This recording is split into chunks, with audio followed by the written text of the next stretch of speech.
Aim at ni ugufora. Ugiye nko kurasa ahantu cyangwa ugiye gutera ikintu ahantu ibyo twita to aim at. To have aim ni ukugira intumbero. To have aim. Next is air ni umwuka. Air cyangwa se ikirere. Sky, air. Airplane, indege. Airplane. Cry of alarm ni induru. Cry of alarm cyangwa se gutabaza.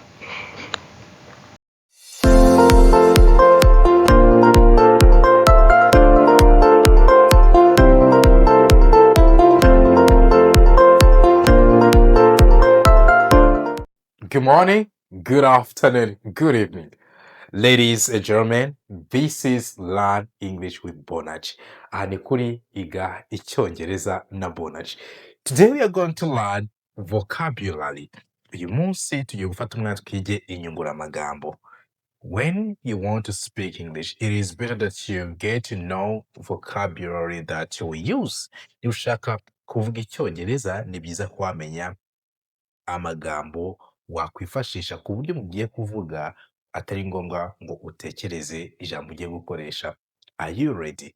If you are, let's dive into the lesson and learn these words. Reka twinjire muri somo twige amagambo. Tukibutse yuko igitabo tugiye kuba dukoresha ni igitabo cy'inyunguramagambo cya paje zirenga 200 cyagufasha kuzamura urwego rwawe rw'icyongereza. Niba mu gihe uri kuvuga icyongereza amagambo akubana makeya, wakwifashisha iki gitabo.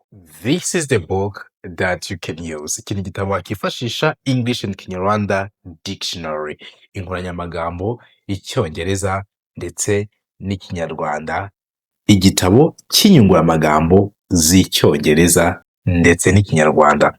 Alright, get this book if you want to improve your vocabulary. Niba ushaka kuzamura inyunguramagambo zawe, niba mu gihe uri kuvuga amagambo akubana makeya, this is a book for you. Iki ni igitabo cyagufasha gukemura icyo kibazo. Now, let's dive into the lesson of today. Let's do this. Okay, the first word is to abandon. To abandon ni uguhana cyangwa se gutererana. To abandon. Noneho nk'ikintu cyatereranywe tukita abandoned. Abandoned. Wenda nk'abana batereranywe twavuga ngo abandoned children. Abandoned children. Abana batereranywe. Abscess ni ikibyimba. Abscess, ikibyimba cyo ku mubiri. Abscess. No, ability ni ubushobozi bwo kuba wakora ikintu. I have ability to do it. Mfite ubushobozi bwo kuba nabikora. Ability. Okay? It means, biba bishatse kuvuga ngo you are able. Okay? Able. Kumva ijambo rikomoka kuri able. To be able ni ukuba ushobora kuba wakora ikintu. I'm able to do it. Nabasha kubikora. Cyangwa ukavuga ngo I have ability to do it.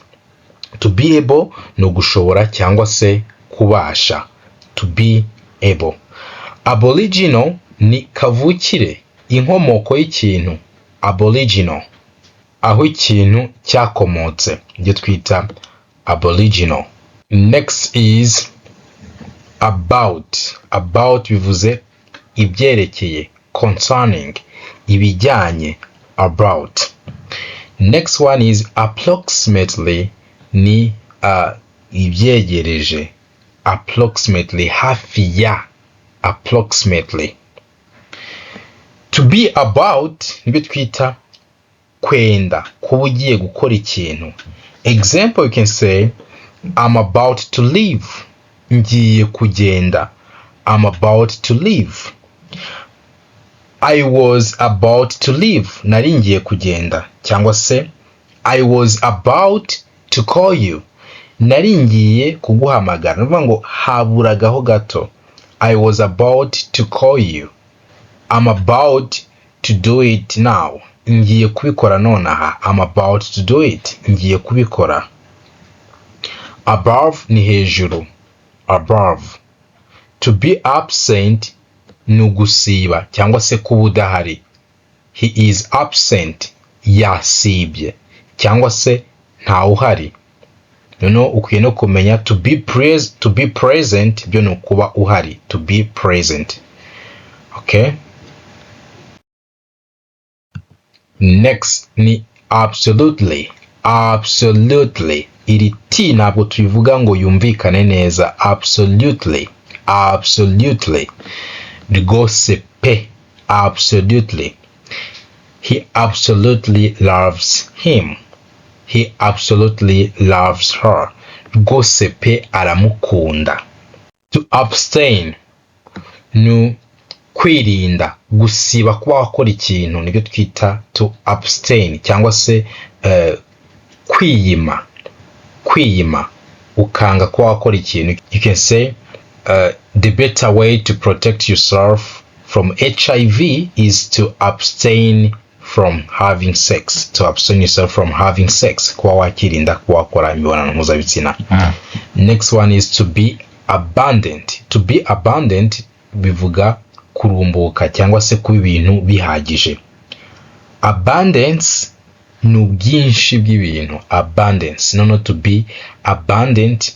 No, nashize entre parenthèses, nashize muri parentheses, bivuze crop ni umusaruro, nibyo twita crop rero w'ibyo wahinze. No, to be abundant bya crop biba bivuze ni ukurumbuka kw'ibihingwa. To accept, kwakira cyangwa se kwemera. To accept. Accident ni impanuka. Accident. Next is cry of acclamation. Cry of acclamation. Impundu. Cry of acclamation. To accompany ni ukugendana cyangwa se guherekeza. You can say, may you please accompany me. Ese wamperekeza. May you please accompany me. To accomplish ni ugusohoza cyangwa kugera ku ntego z'icyo ushaka kugeraho, nibyo twita accomplish. You can say, I accomplished everything I wanted to achieve this year. Nageze ku byo nashaka kugeraho byose muri uyu mwaka. I accomplished everything I wanted to achieve this year. According to ni kubwa, tugendeye kuri ibi. According to. Account bivuze ibitabo by'amafaranga, okay? Cyangwa se na konti tuyita account. Noneho ijambo count ibyo bigasobanura kubara. Next is accusation. Accusation ni ikirego.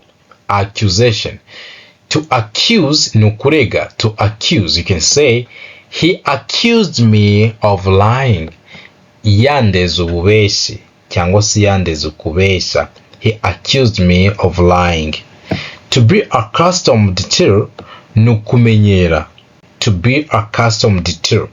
Okay, you can say, I'm accustomed to they chaos. Maze kumenyera akavuyo kabo. I'm accustomed to their chaos. Aclose ni hakurya. Aclose. Nuvuga ngo iyo tuvuze aclose aba ari ibintu biteganye. That is aclose. To act ni ugukora. Hari igitabo cyo muri Bibiliya cyitwa ibyakozwe n'intumwa, cyo tukita Acts. Acts. Twongeraho s ni ijambo act, twongeraho s bikaba acts. Next is action. Action ni igikorwa. Action. Noneho actions ni imigenzereze cyangwa se imigirire. To be adamant ni ukutava kwizima. If someone is adamant, umuntu ntabwo ajya ava kwizima. You can say, he is adamant. Nanze gukoresha izina ry'umuntu, okay? Tuvuge he, ubwo ntabwo tuba twamugaragaje. He is adamant. Ni mudakurwa kwizima. He is adamant. To add ni uguteranya cyangwa se kongera. To add. Noneho addition ni igiteranyo. Addition. To add words ni ukungamo, kongeramo amagambo. Ntabwo ari words, ni words. To add words. Tuvuga To add words. To add words. Kungamo. Kugira ibyo wongeramo byari byavuzwe. Next is administration, ni imitegekere. Administration. Next one is to admit, ni ukwemera. To admit. Noneho admission ni igihe wenda wemerewe kuba wajya ahantu runaka, ibyo tubyita admission. You can even have admission later cyangwa se acceptance later. To adore ni ukuramya. To adore, you can say God, we adore you. Mana turakuramya. Adulterer ni umusambanyi, but ijambo adult ni umuntu mukuru, noneho adulterer ni umusambanyi. Adultery ni ubusambanyi. Adultery, ubusambanyi. To commit adultery ni ugusambana. To commit adultery. To advance ni ukujya mbere cyangwa se gutera imbere, gutambuka. Advance. Noneho iyo tuvuze someone is advanced aba ari ku cyiciro cyo hejuru. We have beginners, abatangizi. Iyo twigisha icyongereza tuba twigisha aba beginners, abatangizi. Aba intermediate baba barimo hagati. Tukagira abantu bari advanced, bamwe bashaka kuvuga icyongereza neza, utekereza mu cyongereza nta mbogamizi n'imwe ufite mu cyongereza. Icyo gihe uri advanced. You express your ideas fluently, freely, without any problem, without any hesitation. In that case, you are advanced. You speak your mind without any problem. Iyo ugeze ku rwo rwego uba uri advanced. No, advice ni inama. To advise ni ukugira inama. To advise. Noneho advice, inama. To advise hamwe ni za. Advise. Advice. Noneho advisor ni umujyanama. Advisor. Okay?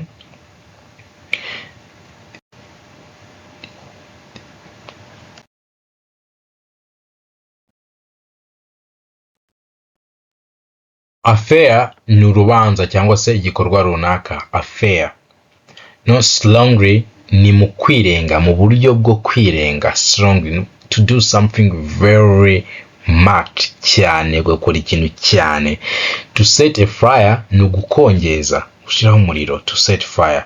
To be afraid ni ugutinya cyangwa se kugira ubwoba. To be afraid, you can say I'm afraid, mfite ubwoba. After ni nyuma cyangwa se hanyuma. After that, nyuma yaho. After that. Next here we have afternoon. Afternoon ni nyuma ya saa sita. Afternoon. Afterwards ni hanyuma, nyuma yaho. Afterwards. To do again ni ugusubira. To do again cyangwa se kongera gukora ikintu. You can say let's do it again. Reka twongere tubikore. Let's do it again. Again ni ukundi cyangwa se nanone. Again. Again and again. Hato na hato cyangwa se gukora ikintu kongera ukagikora. Again and again.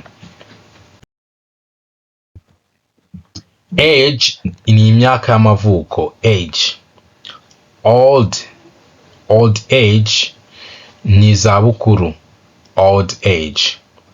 Middle, iyo tuvuze ngo middle cyangwa se middle age ni ubukwerere, igihe uri hagati y'imyaka 30 na 50 nibyo twita middle age.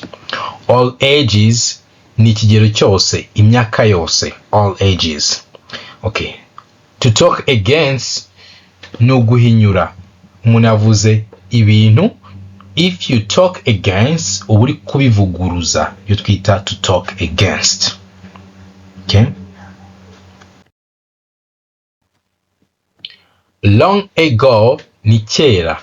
Long ago. To agree ni ukwemera. To agree.